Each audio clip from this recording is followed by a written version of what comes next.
Pak Beni silakan.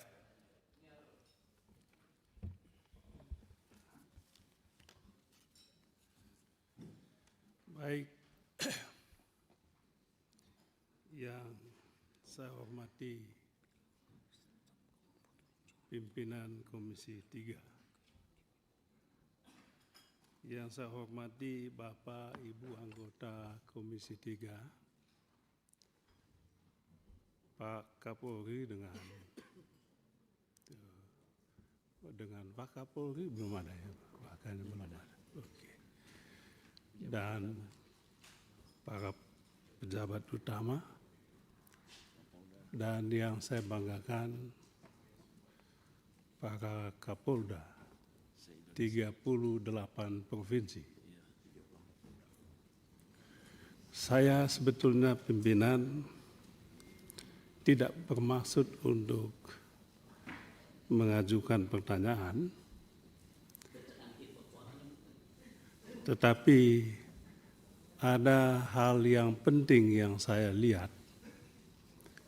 Yang saya lihat adalah semua Kapolda se-Indonesia datang. Berarti ada apa? Saya belum nangkap dari tadi. Ya saya ada apa? Apakah situasi bangsa kita ini lagi genting sekali kah? Sehingga Bapak Kapolda jauh-jauh dari tempat yang sangat jauh datang ke sini hanya untuk pertemuan yang singkat. Sayang kalau kita tidak manfaatkan dengan baik. Oleh sebab itu, pimpinan, perkenankan saya menggunakan hak saya untuk menyampaikan beberapa pernyataan dan hak bertanya. Bertanya adalah tugas kami anggota dewan dan juga membuat pernyataan. Yang pertama, sama dengan teman-teman lain tadi menyampaikan apresiasi. Saya tadi menduga yang datang ini adalah Kapolri yang baru. Ternyata tidak. Ternyata Kapolri kita masih yang lama. Mengapa? Sebab lama sudah tidak ketemu. 5 kali masa sidang. 5 kali masa sidang. Kepada pimpinan saya pernah mengajukan pertanyaan, apakah Kapolri masih ada kah? Masih sehat beliau kah? Sebab lama sekali tidak muncul di Komisi 3, saking sibuknya. Saya mendukung penuh tugas Pak Kapolri ini. Tetapi jangan lupa, Bapak Ibu sekalian yang saya hormati, satu-satunya jabatan yang eksistensinya ditentukan oleh 2 lembaga adalah Kapolri, Presiden dan DPR. Undang-undang dengan tegas menyebutkan pengangkatan dan pemberhentian Kapolri haruslah persetujuan Dewan. Oleh sebab itu, tidak hanya Bapak Presiden yang menilai beliau berprestasi, tapi kita juga menilai beliau berprestasi. Sehingga semua anggota Dewan dengan welcome menyambut Kapolri kita yang lama dan tetap dipercaya untuk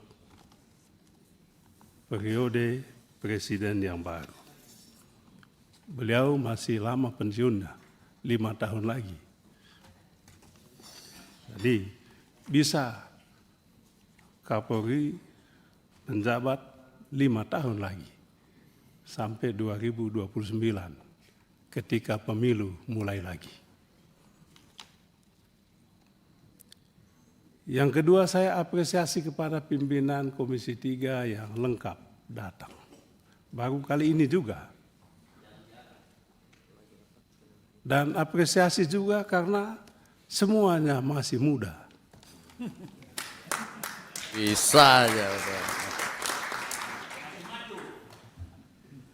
Luar biasa. Selanjutnya saya ingin bertanya Pak Kapolri.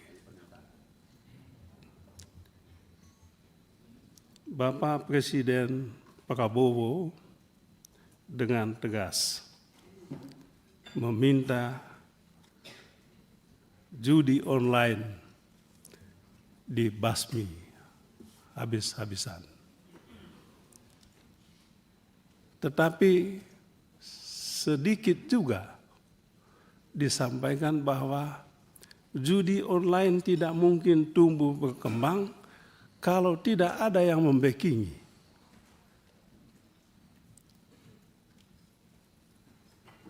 Saya masih ingat masa silam. Masa silam itu 45-45 tahun.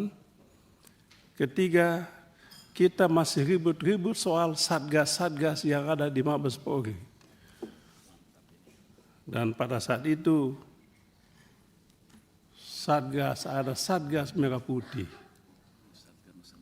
ada Satgas Satya Nusantara, apalagi itu ya, Satgas-Satgas. Dan saya masih ingat betul, salah satu isu yang diangkat pada saat itu adalah soal judi online ini. 303. Dan judi online ini. Nah, kalau pada saat ini judi online ini fokusnya pada Kemenkom Info, maka menurut saya fokus yang kedua adalah di Mabes Polri.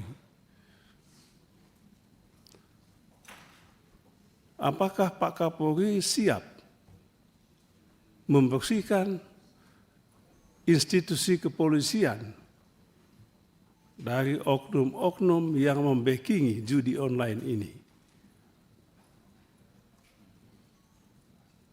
Saya rasa kalau saat ini semua Kapolda datang, mungkin tidak salah kalau pada saat ini membuat semacam resolusi Mabes Polri untuk membasmi judi online ini. Bagaimana membasminya, bagaimana penegakan hukum, persis yang tadi disampaikan oleh yang terhormat Saudara Suding. Tidak begitu sulit untuk menangkap di Kemenkom Info itu. Yang bikin sulit adalah kemauan. Apakah ada kemauan? Ada kemauan. Yang sulit yang kedua adalah apakah ada keberanian? Dua hal ini. Saya yakin, saya percaya Pak Kapolri. Dia punya kemauan, kemampuan, keberanian juga. Tapi saya takut sekali yang dihadapi adalah tembok. Oleh sebab itu, dalam bacaan saya tadi, kalau semua Pak Kapolda dikumpulkan saat ini, sebetulnya Bapak Kapolri sedang membangun kekuatan untuk merobohkan tembok itu. Pak Kapolri, lakukan itu. Kami tadi bahas internal ini, teman-teman menyatakan siap mendukung. Libas itu Bapak. Lalu Pak Suding tadi bilang, jangan lupa kalau Kemenkom Infonya dilibas, bagaimana teman-teman di Mabes? Itu juga masalah. Saya yakin Pak Listio juga, Pak Kapolri, mohon maaf saya sebut nama, Pak Kapolri juga punya kemampuan dan keberanian untuk itu. Kami siap mendukung penuh itu Pak. walaupun partai kami Demokrat suaranya sedikit, kursinya sedikit kali ini, kami sepenuhnya mendukung langkah Bapak. Dan kalau Bapak Presiden berkenan, lanjutkanlah Bapak jadi Kapolri ini. Banyak prestasi kita harus akui, tapi saya tidak mau mengungkapkan prestasi terlalu. Saya rasa Bapak tidak butuh pujian. Yang dibutuhkan adalah pujian rakyat, dan hasil survei memang membuktikan bahwa prestasi yang Bapak ukir selama Bapak memimpin institusi ini luar biasa. Bahwa ada masalah 1-2 itu biasa. Ujian Bapak adalah ini. Saya rasa semua orang sudah tahu siapa tokoh di Kemenkominfo itu. Periksa Pak, enggak usah takut. Ya walaupun teman kan Bapak Kapolri sendiri, saya masih ingat. Begitu kita fit and proper test, saya jadi Kapolri dengan satu saya punya komitmen, janji, tegakkan hukum secara adil. Jangan hukum tajam ke orang kecil, tetapi lumpuh ke yang punya kekuasaan, apakah kuasa duit maupun kuasa politik. Presiden Prabowo menegaskan, ancaman utama kita adalah kuasa uang. Dan kuasa uang ini yang membuat institusi penegak hukum lumpuh. Saya yakin Bapak siap dan punya keberanian untuk itu. Yang kedua, saya ingin bertanya, Pak. Sebetulnya sudah lama saya ingin sekali menyampaikan ini, tapi itu tadi tidak ada rapat untuk saya sampaikan pertanyaan ini. Kalau pertanyaan itu saya tulis di media sosial, nanti saya dituduh melakukan provokasi atau mungkin memfitnah. Pertanyaan saya adalah, pada saat Kejaksaan Agung menangani kasus timah, pada saat Kejaksaan Agung menangani kasus timah, Mabes Polri memobilisasi kekuatan untuk melawan kejaksaan. Pertanyaan saya, ada apa Bapak? Bukankah institusi kepolisian harus berada dalam satu barisan untuk menyelamatkan sumber daya alam kita ini, khususnya timah ini? Pertanyaan ini saya tanya kemana-mana, tidak ada yang menjawab. Dan perkenankan saya saat ini menyampaikan pertanyaan itu. Mungkin Bapak tidak perlu jawab, itu tidak penting jawabannya bagi saya. Yang penting bagi saya adalah saya sudah menggunakan hak saya untuk bertanya di depan Bapak. Sebab jawabannya tentu sulit. Pertanyaan yang sama sudah saya sampaikan kepada Jaksa Agung juga. Saya juga sampaikan, Bapak Jaksa Agung tidak usah jawab. Dan memang beliau tidak mau jawab. Karena sulit. Cuman saya tanya lebih lanjut, Bapak tidak jawab karena sulit atau takut? Kalau Bapak takut, apalagi saya ini? Itu yang saya tanya, Bapak.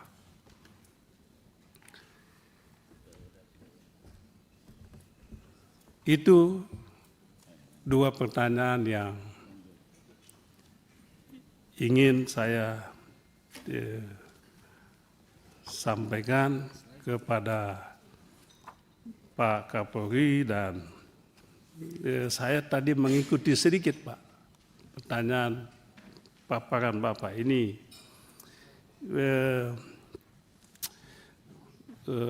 soal sumber daya alam, ada tulis di sini diselamatkan 2 triliun. Saya tanya, ini bagaimana tiba-tiba sampai di angka 2 triliun itu ya? Potensi, ya apapun lah potensi. Potensi diselamatkan itu bagaimana merumuskannya? Kalau saya ditanya orang juga, saya tentu harus mengetahui bagaimana saya menjawab. Di sini ditulis potensi, ya oke, potensi, tapi bagaimana tiba-tiba di angka itu? Apakah ada ilmunya menetapkan satu angka untuk potensi kerugian negara di sektor sumber daya alam ini? Saya rasa ini saja yang bisa saya sampaikan pada kesempatan ini. Mudah-mudahan ada manfaatnya untuk kita semua. Sekian dan terima kasih.